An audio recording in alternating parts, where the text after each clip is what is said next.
அன்பான சகோதரர்களே, நம்முடைய டைரக்டர் மோகன் கைது செய்யப்பட்டிருப்பது உண்மையிலேயே வருந்தத்தக்கது, கண்டிக்கத்தக்கது. டைரக்டர் மோகன் சொல்கின்ற போது திருப்பதியிலே ரட்டிலே ஒரு பிரச்சனை, எல்லாத்துக்கும் தெரியும் அந்த பிரச்சனை. மீன் என்ன, பன்றி கொழுப்பு, மாட்டு கொழுப்பு தான் கலந்துருக்குன்னு சொல்றாங்க. மாட்டு கொழுப்பு இருக்கும், இறைச்சில இருந்து எடுக்கிறதும் கொழுப்பு தான், பாலில் இருந்து எடுக்கிறதும் கொழுப்பு தான், கொழுப்பு இருக்கும். மலிவு விலைக்காக மண்ணெண்ணெய் ஊத்துற, எல்லா எண்ணெயும் நல்ல எண்ணெய், மண்ணெண்ணையும் ஊத்துனா நல்லா இருக்குமா? அதே மாதிரி நல்லெண்ணெய் வாங்க வேண்டும் என்பதற்காக வாங்குவதற்கு பதிலாக தரம் குறைந்த நெய் என்று சொல்லக்கூடிய பொருளை வாங்கி ரட்டு செய்திருக்கிறார்கள். இது உண்மையிலேயே கண்டுபிடிக்கப்பட்டிருக்கிறது. தப்பு யாரு செய்தாலும் தப்பு தான். இது மக்களை ஏமாற்றக்கூடிய ஒரு செயல், மக்களுடைய நம்பிக்கையை இழிவுபடுத்தக்கூடிய ஒரு செயல். உண்மையிலேயே அதில் தவறு நடந்திருக்குமானால் திருப்பதி தேவசம் போர்டில் இருக்கக்கூடிய அத்தனை நிர்வாகத்தை சேர்ந்தவர்களையும் கலைச்சிட்டு புதுசா போடணும். திருப்பதி என்பது ஒரு மாநிலத்துக்கு மட்டுமல்ல, அனைத்து மாநில மக்களும் வரக்கூடியது. இதை மையமாக வைத்து டைரக்டர் மோகன் அவர்கள், இது கண்டிக்கத்தக்கது, இதை மாற்றணும், இப்படி நடவடிக்கை இருக்கக்கூடாது. தமிழகத்தில் கூட சில கோயிலில் பஞ்சாமிர்தத்தில் ஆண்மை குறைவு கற்கரை மாத்திரை சேர்த்ததாக செய்தி வந்திருக்கிறது. அது எனக்கு சரியா தெரியல, செவி வழி செய்தி தான் சொல்றார். அவர் சொல்றத ஊர்ஜிதப்படுத்துவது போல சமீப காலத்துக்கு முன்பு அந்த தரம் குறைந்த பஞ்சாமிர்தம் தயாரித்ததை அளித்தார்கள் சொல்லி செய்தி வந்திருக்கு. அவர் அதை தான் சொல்றாரு. தரம் குறைந்ததுன்னா என்ன தரம் குறைஞ்சு அதுல என்ன சேர்ந்திருக்கு? உண்மையிலேயே தவறு எவன் செய்தாலும் அது ஆபத்து தான். ஆனா மோகன் சொல்கின்ற போது ஒரு வார்த்தை சொல்றாரு, தமிழக அரசுக்கு களங்கம் விளைவிக்க வேண்டும் என்பதற்காக எவரோ செய்திருக்கிறார். இந்துக்களுடைய உணர்வுகளை புறக்கணிப்பதற்காக, இந்துக்களுடைய உணர்வுகளை, இந்துக்களுடைய வளர்ச்சியை தடுப்பதற்காக, தமிழக அரசுக்கு மேல களங்கத்தை ஏற்படுத்துவதற்காக அப்படி சொல்லி மோகன் சொல்றார். அப்படிதான் யாரும் செய்திருக்க முடியும். ஒரு ஆட்சியில இப்படி நடக்கும்னா ஒண்ணு ஆட்சியில இருக்கக்கூடியவங்க அதுல இன்வால்வ்மெண்ட் இருக்கணும், இல்ல இந்த ஆட்சியை கெடுக்க வேண்டும் என்று நினைக்கக்கூடியவர்கள் இன்வால்வ்மெண்ட் இருக்கணும். அந்த கண்ணோட்டத்துல தான் மோகன் சொன்னார். அது உண்மைன்னு சொல்லல, அது எனக்கு செவி வழி செய்தின்னு தான் சொல்லியிருக்கிறார்.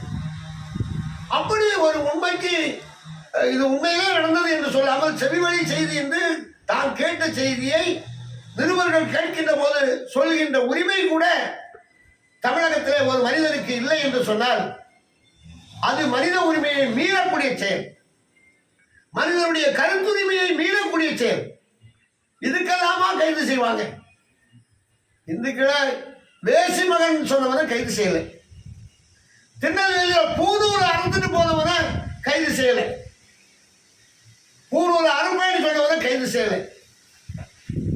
சொன்னார். இதுல என்ன அர்த்தம்? தப்பு இருக்கு. தமிழ்நாட்டில் தினந்தோறும் ஆயிரக்கணக்கான மக்கள் கோயிலில் சாப்பிடுறாங்க. இதுல ஏதோ ஒன்று கலந்து விஷமிகள் விஷத்தை கலந்துட்டானா?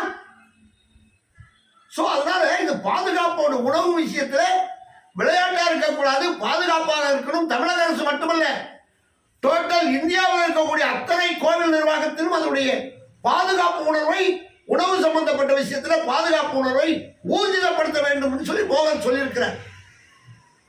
இது நியாயமான செய்தியாக இந்து மகாசபா பார்க்கிறது. இது நியாயமான செய்தி தானே, தவறு வரக்கூடாது. ஆலயத்துக்குள்ள ஆலயம் சம்பந்தப்பட்ட நிர்வாகத்தில் ஆலயத்தின் மீது நம்பிக்கை உள்ளவர்கள், ஆன்மீகத்தின் மீது நம்பிக்கை உள்ளவர்கள், கடவுள் மீது நம்பிக்கை உள்ளவர்கள் மட்டுமே அங்க பணி செய்யணும். அது சாதாரண சிப்பந்தியா இருந்தாலும் சரி, மிக உயர்ந்த அதிகாரியா இருந்தாலும் சரி, மற்றவர்கள் உள்ளே வந்தால் இது போன்ற விஷயங்கள் வந்துடும். கடவுளே இல்லை என்று சொல்லக்கூடியவனுக்கு கருவறையில் என்ன வேலை? கடவுளே இல்லை என்று சொல்லக்கூடியவனுக்கு கோவில் என்ன வேலை? கடவுளே இல்லை என்று சொல்லக்கூடியவனுக்கு கோவிலுடைய பக்தர்களை அவன் தரமாக கண்காணிப்பானா என்று பார்க்க வேண்டாமா? சோ தமிழகத்தில் இப்படிப்பட்ட ஒரு அசம்பாவிதம் வந்துவிடக்கூடாது என்ற எச்சரிக்கையை சொல்லக்கூடிய முகமாகத்தான் டைரக்டர் மோகன் அவர்கள் சொல்லியிருக்கின்றார்கள். இது ஒன்றும் தவறில்லை. அவர் சொன்னது தர்மத்தினுடைய அடிப்படையிலும் யாரையும் குறை சொல்ற மாதிரி அவர் சொல்லலை. தமிழக அரசுக்கு யாராவது களங்கத்தை ஏற்படுத்த வேண்டும் என்ற எண்ணத்திலே சொல்லியிருக்கலாமோ என்று சொல்கின்ற போது தமிழக அரசு அவர் குற்றம் சாட்டலை. வேற கூட செய்திருக்கலாம் தமிழக அரசுக்கு மேல பழி போடுறதுக்காக. இந்த கண்ணோட்டத்தில் தான் அவர் சொல்றாரு. உண்மையிலேயே நல்ல பையன், வளரக்கூடிய ஒரு நல்ல டைரக்டர், நல்ல சினிமா துறையில் இப்பதான் வேகமாக வர்றாரு. மனதில் உள்ளதை மக்களுக்கு சொல்ல வேண்டும் என்ற சிந்தனையில அவர் கேள்விப்பட்ட செவிவழி செய்தியை சொல்லியிருக்கிறார். நம்ம கூட நிறைய செவிவழி சொல்றோம். ஸ்ரீலங்காவில் இஸ்லாமியர்கள் அங்கே இருக்கக்கூடிய சிங்களவர்களுக்கெல்லாம் அந்த கருத்தடை மாத்திரையை போடுறான்னு சொல்றான். அது செவிவழி செய்தி. அங்கே வந்த பத்திரிகை, தமிழ் பத்திரிகையில் வந்த செய்தி. இங்கே மலையாள மனோரமாவில் வந்தது கேரளாவில். அந்த ஜோசப்ங்கிற ஒரு பழைய எக்ஸ்எம்எல்ஏ சொன்னார், நான் டீ குடிக்கிறதா இருந்தால் கூட பாய் கடையில் குடிக்க மாட்டேன்னு சொல்லி. ஸோ இது வந்து நாங்கள் பேப்பரில் பார்த்த செய்தி. ஏன்னு கேட்டால் அங்கே கூட இந்த மாதிரி ஆண்மையை குறைக்கக்கூடிய கற்களை செய்யக்கூடிய மாத்திரையை போடுறாங்கிற மாதிரி அவர் சொன்னார். அவருக்கு மேலே கேஸ் போட்டாங்க, அவர் வந்துட்டார். ஸோ இதெல்லாம் ஒரு பத்திரிகையில் வந்த செய்தி, செவி வழியாக கேட்ட செய்தி. இந்த செய்தியை சொல்வதற்காக நான் சொல்லலை, இது செவி வழி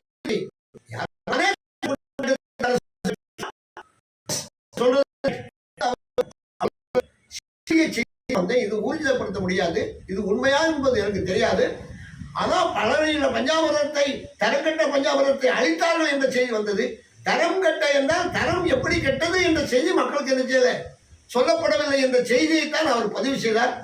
ஆனால் அது வந்து நியாயமான விஷயம், உண்மையான விஷயம். அவர் மேல வழக்குகள் போடுவதை தமிழக அரசு தவிர்க்க வேண்டும். உடனடியாக அவரை என்ன செய்யணும், விடுதலை செய்ய வேண்டும் என்று அகில பாரத இந்து மகாசபா தன்னுடைய கோரிக்கையை வைத்துக் கொள்கிறது. தமிழகத்தில் இருக்கக்கூடிய அனைத்து இந்து இயக்கங்களும், அனைத்து இந்துக்களும், அனைத்து ஆதரவாளர்களும் கருத்துரிமை என்று பேசக்கூடிய, என்னுடைய கருத்துக்கு உரிமை வேண்டும் என்று சொல்லக்கூடிய அந்த ஆட்சியாளர்களும் நீங்களும் என்ன செய்யணும், அதில் செவிமடுத்து மோகன்ஜி அவர்களை உடனே விடுதலை செய்ய வேண்டும் என்று அகில பாரத இந்து மகாசபாவுடைய சார்பிலே கேட்டுக்கொள்வதிலே மற்றற்ற மகிழ்ச்சி. தமிழக அரசு செய்யும், தமிழக அரசு இந்துக்களுக்கு விரோதமான அரசு இல்லை என்பதை நீங்கள் நிரூபிக்க வேண்டும் என்று சொல்லிக் கொள்வதிலே மற்றற்ற மகிழ்ச்சி. வணக்கம்.